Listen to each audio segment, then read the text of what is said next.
Sweetest love I don't go का summary आज हम लोग पढ़ेंगे।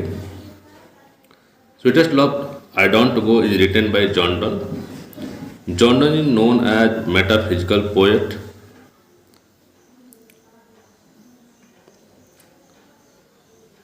जॉन डन मेटाफिजिकल पोएट के नाम से जाने जाते हैं। Metaphysical word is combination of two words. Metaphysical word दो शब्दों से मिलकर बना हुआ है, meta and physical.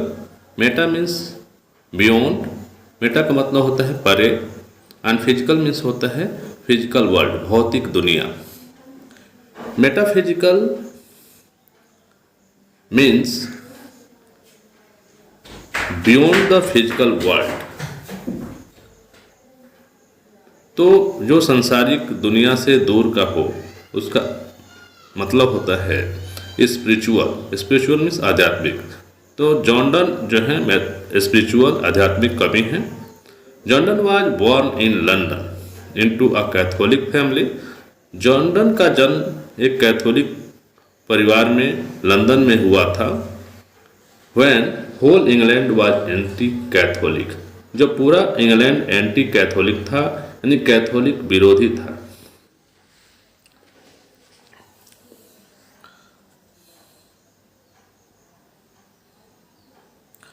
John Donne was forced to leave Oxford university.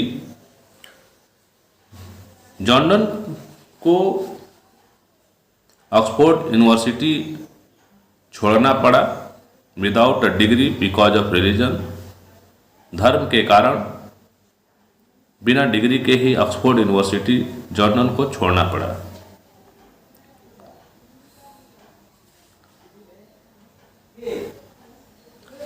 John Donne is well known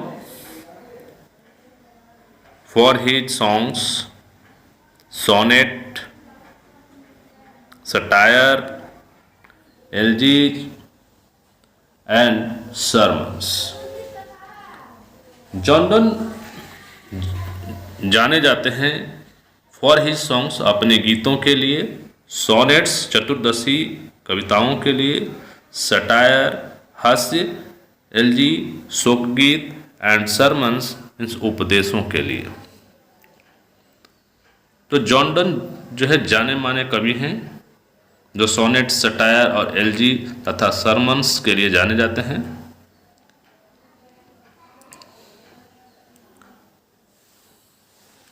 sweetest love I don't go is a poem of separation. Sweetest love I don't go एक जुदाई की कविता है, composed by John Donne, जो John Donne के द्वारा लिखी गई है, क्रिएट की गई।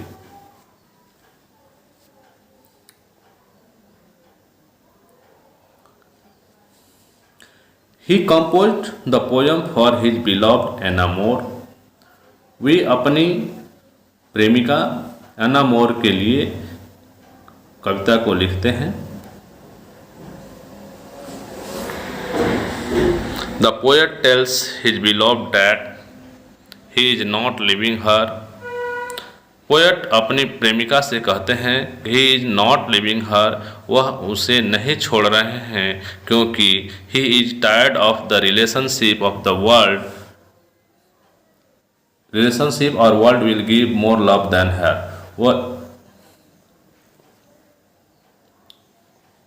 And he adds that he is more that life is mortal, everybody is bound to die, this is the law of nature, so you not to be gloomy. वे जोड़ते हैं कि जीवन जो है मरणशील है, everybody is bound to die, प्रत्येक व्यक्ति को मरना है, यह जो प्रकृति का नियम है, इसलिए तुम उदास न हो। He compares himself to the sun and assures after that, वे अपने आप की तुलना सूर्य से करते हैं और इसके अस्योर्स आफ्टर डेट और सांत्वना देते हैं call that the sun departs each night, सूर्य प्रति रात चला जाता है, बट रिटर्न एवरी मॉर्निंग, लेकिन प्रत्येक सुबह आ जाता है। Similarly he will return to, ठीक उसी प्रकार वह भी वापस आ जाएगा।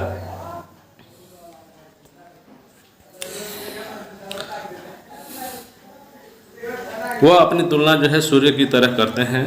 फर्दर ही एड्स डैट, आगे वे जोड़ते हैं कि फर्दर ही एड्स डैट, आगे वे जोड़ते हैं कि man's power is very feeble, मनुष्य की शक्तियाँ बहुत ही दुर्बल है। एंड नील्स डाउन, घुटने टेक देता है।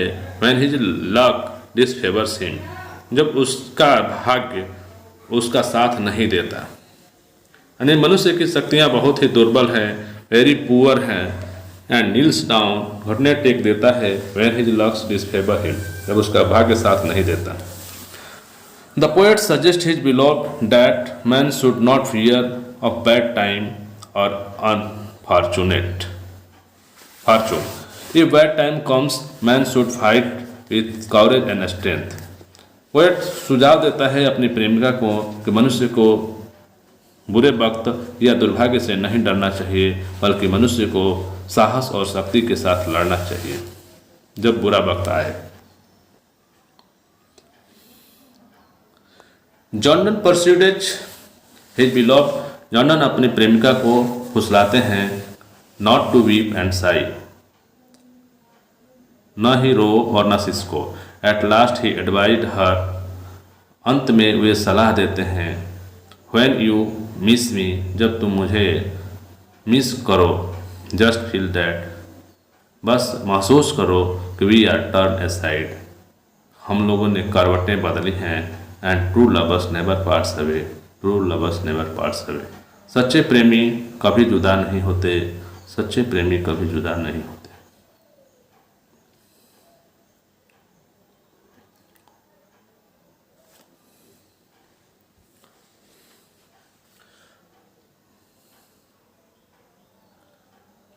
Finally it's a praise worthy poem of Jordan.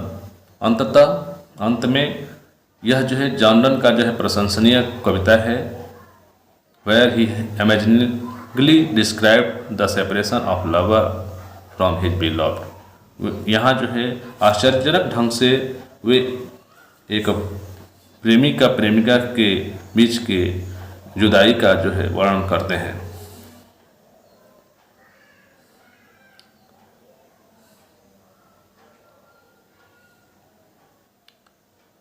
आपकी सफलता ही हमारा लक्ष्य है।